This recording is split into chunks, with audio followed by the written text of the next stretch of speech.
Occam's razor basically says this: do not multiply contingencies unnecessarily.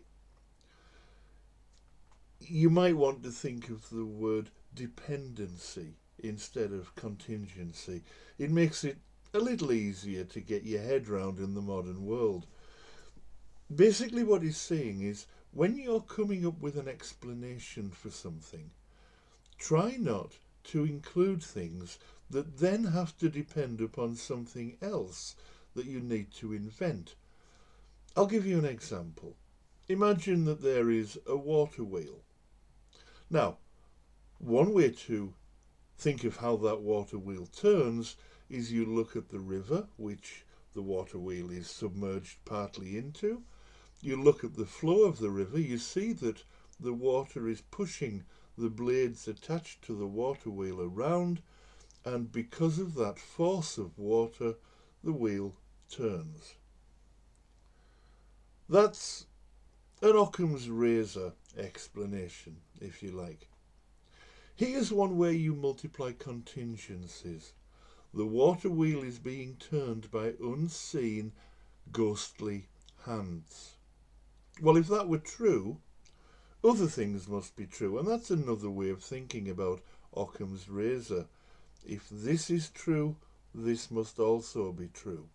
So if there are unseen, ghostly hands, it must be true that those hands can have an impact upon the material world.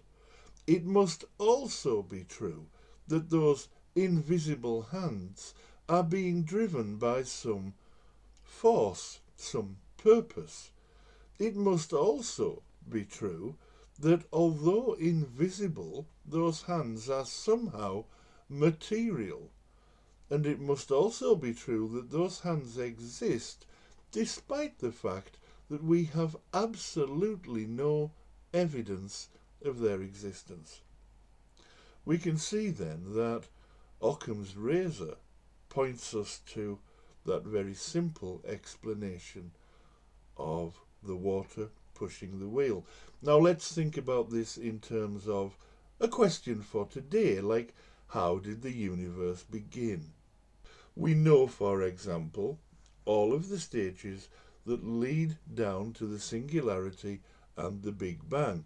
We don't know what happened before the Big Bang, or even if it makes sense to say that there was a before, because the Big Bang appears to have been the beginning of time and space. So to ask what was before time seems a little incoherent.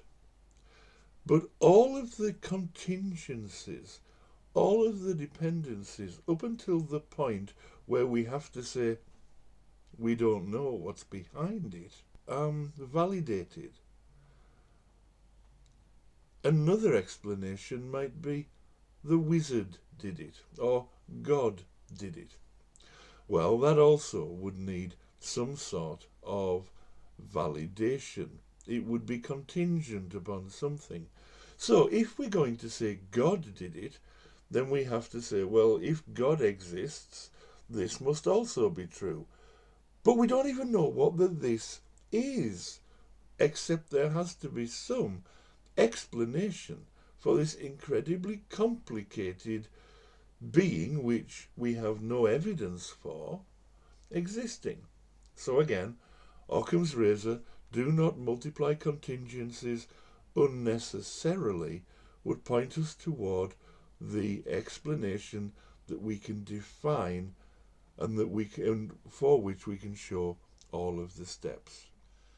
I'm Stuart Sorensen, and this is the God-Free Guide. If you found this video useful, please like and share, and don't forget to subscribe to the channel. It will really help me out if you do. Thank you for listening.